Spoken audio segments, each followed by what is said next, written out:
So here we are again. माशाल्लाह से Q&A का सेशन बहुत अच्छे चल रहे हैं और सवाल भी बहुत इंटरेस्टिंग मिल रहे हैं। मैं बिल्कुल देर किए बगैर डायरेक्ट सवालात पे जंप करने वाला हूँ। Let's see. ओके, सो एक सवाल है, आपने बताया था कि कोई चीज़ जितनी स्पीड से चलेगी उसके लिए टाइम स्लो हो जाएगा। सवाल ये है कि हमारी ज़मीन सन के गिर्द घूमती है और हमारा सन मिल्की वे के अंदर। अगर हम ये मोशन रोक दें तो क्या हमारी ज़िंदगी चंद सेकंड की हो जाएगी? नाउ आई थिंक कि अगर आपने मेरी थ्योरी ऑफ रिलेटिविटी की वीडियो अगर देखी हुई है तो उसमें मैंने जो पहला हिस्सा बताया कि रिलेटिविटी का मतलब ये होता है रिकंसाइलेशन ऑफ द मोशन। अब इसका मतलब मैं आपको समझाता हूँ ज़रा। एक्चुअली अगर मैं मूव कर रहा हूँ ना, जो कि मैंने पहले हिस्से में बताया, मुझे खुद नहीं पता चलेगा कि मैं मूव कर रहा हूँ अगर वो कांस्टेंट स्पीड से है तो। नाउ अब अगर मैं सूरज के गिर्द घूम रहा हूँ और मुझे पता नहीं चल रहा, यूजुअली देखिए हमें अंदाजा नहीं होता कि हम सूरज के गिर्द घूम रहे हैं, हमें लगता है कि सूरज हमारे गिर्द घूम रहा है, यहाँ से स्टार्ट करता है फिर नीचे जाता है।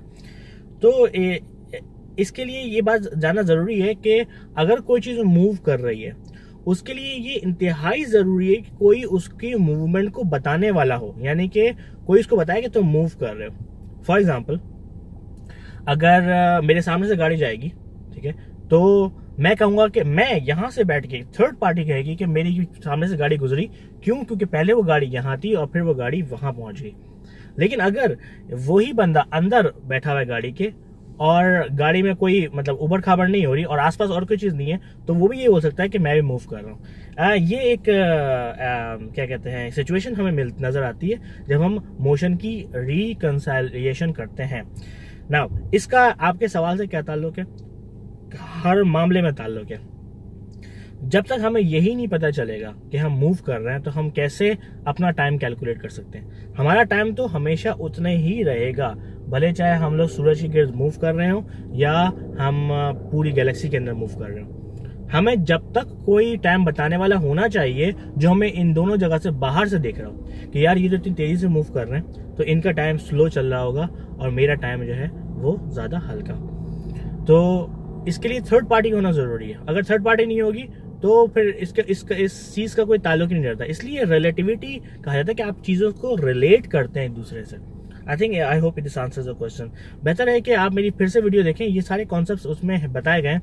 इसलिए मैंने मेंशन किया उस वीडियो के अंदर कि ये बहुत कॉम्प्लिकेटेड हो सकती है, इसलिए बेहतर है कि आप इसको बार बार देखें।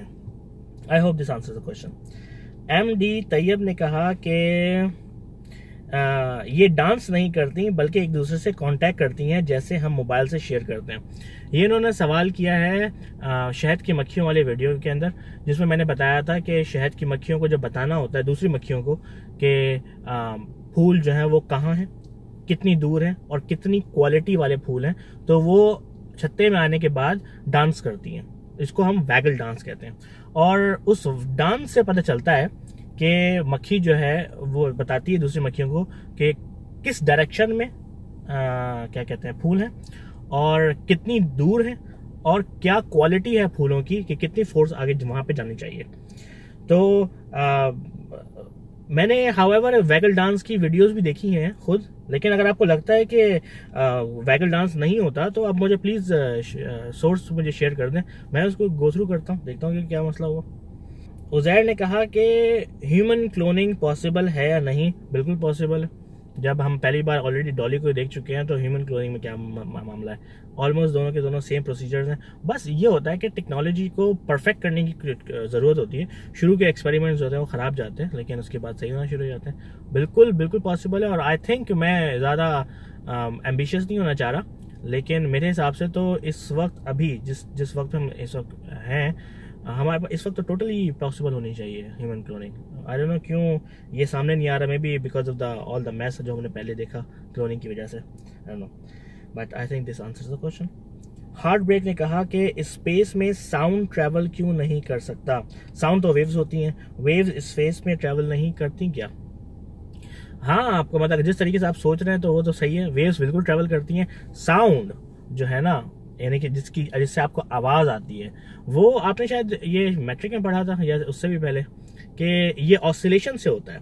और ऑसिलेशन जब होती है ना, ऑसिलेशन के लिए ज़रूरी है कि कोई मीडियम हो, ये साउंड मीडियम हो या एयर मीडियम हो, क्योंकि जब साउंड वेव्स प्रोड्यूस होती हैं तो वो उस मीडियम के पार्टिकल्स को ऑसिलेट करती हैं, जिसकी वजह से साउंड प्रोड्यूस होता है। तो अगर आपको साउंड चाहिए स्पेस में, तो ऐसा नहीं हो पाएगा कि साउंड आपको मिले जब तक कि उसमें स्पेस में मीडियम ना हो, लेकिन वेव्स होंगी। So I think it's answer the question as well. So tachyons के बारे में सवाल किया एक, कि वो फास्टर देन लाइट ट्रैवल करते हैं लेकिन उनका मास होता है।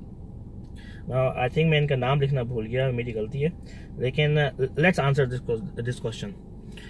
एक्चुअली टैक्यून जो है वो एक हाइपोथेटिकल स्ट्रक्चर्स हैं, यानी कि कोई बंदा सिर्फ बैठा, उसने सोचा कि यार क्या कोई ऐसा स्ट्रक्चर भी हो सकता है, ऐसा पार्टिकल भी हो सकता है जिसका मास भी हो और वो लाइट से की स्पीड से ज़्यादा तेज़ भी चलता हो। उसने ऐसे सोचा और एक छोटी सी कैलकुलेशन उसने कहा हाँ यार शायद हो सकता है, और ऐसे एक थॉट एक्सपेरिमेंट दिया। सारी साइंस ऐसी होती है बाय द वे, मैं आपको बता दूं, अगर कोई भी आप साइंस का काम करना चाह रहे हैं तो आप यू गेस समथिंग, ठीक है ना। ये आई थिंक रिचर्ड फैमन ने ये अच्छी एग्जांपल दी थी कि science, how is science done, first you guess something, then आप उसकी मैथमेटिक्स करते हैं, मैथमेटिक्स बताती है कि हाँ यार मेरा हाइपोथेसिस जो है वो अच्छा है, तो देन आप उसकी एक्सपेरिमेंट करते हैं। अगर एक्सपेरिमेंट सही होता है, यानी कि प्रूव होती है आपकी बात, तो इसका मतलब आपकी गैस सही था। अगर एक्सपेरिमेंट में प्रूव नहीं होती बात, तो इसका मतलब आपका गैस गलत था, भले चाहे वो जितना अच्छा क्यों ना हो।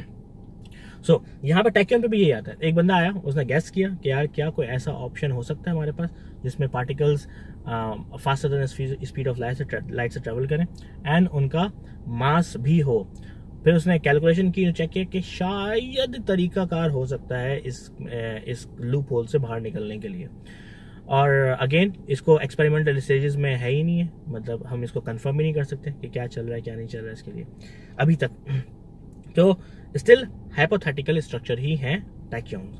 बट अब पॉइंट क्या है इस बंदे का, जिस बंदे ने इस बात को सोचा, उसने कहा कि कोई भी मास वाला ऑब्जेक्ट अभी रुका हुआ है, यहां से एक्सेलरेट होना शुरू करता है और वो लाइट की स्पीड तक पहुंच जाता है। ऐसा नहीं हो सकता कि हम जीरो स्पीड पे बैठे और उसके बाद अपने आप को एक्सेलरेट कर करके लाइट की स्पीड से पहुंच जाए। लेकिन अगर कोई दुनिया के बनते वक्त ऑलरेडी लाइट्स की स्पीड से ऊपर चल रहा था और उसका मास भी था, तो ये पॉसिबल है। ये आइंस्टाइन की थ्योरी के अंदर इन्होंने एक लूप होल निकाला इस चीज को चेक करने के लिए, and it works as well, ठीक है। तो इस वजह से टैक्यून का जो है ना ये कॉन्सेप्ट ये ज्यादा आम हो गया, क्योंकि उसने रिलेटिविटी की थ्योरी से, आइंस्टाइन की थ्योरी से इस बात को निकालने की कोशिश करी और उसने कहा हाँ यार आइंस्टाइन ये तो कहता है कि एक्सेलरेट चीज होगी तो वो faster than speed of light नहीं जा सकती, लेकिन अगर वो ऑलरेडी लाइट्स की स्पीड से फास्टर चल रहा था शुरू से ही, तो फिर तो ये पॉसिबल है। दिस इज हाउ टैक्यून का कॉन्सेप्ट सामने आया। सो अगेन अगर मैं आपको समराइज करूं तो हाइपोथेटिकल पार्टिकल्स हैं ये faster than speed of light चलते हैं एंड इनको स्टिल अभी तक प्रूव नहीं किया गया। लेकिन एक्चुअली ये इतना एडवांस टॉपिक है तो मैं अभी तक इस पे ना वीडियो कंसीडर भी नहीं कर रहा, क्योंकि अभी बहुत सारे दूसरे नॉर्मल टॉपिक्स भी शामिल करने के रहते हैं। And thank you so much once again मेरी वीडियो लाइक करने के लिए, सब्सक्राइब करने के लिए, and I will see you in the next video. See you.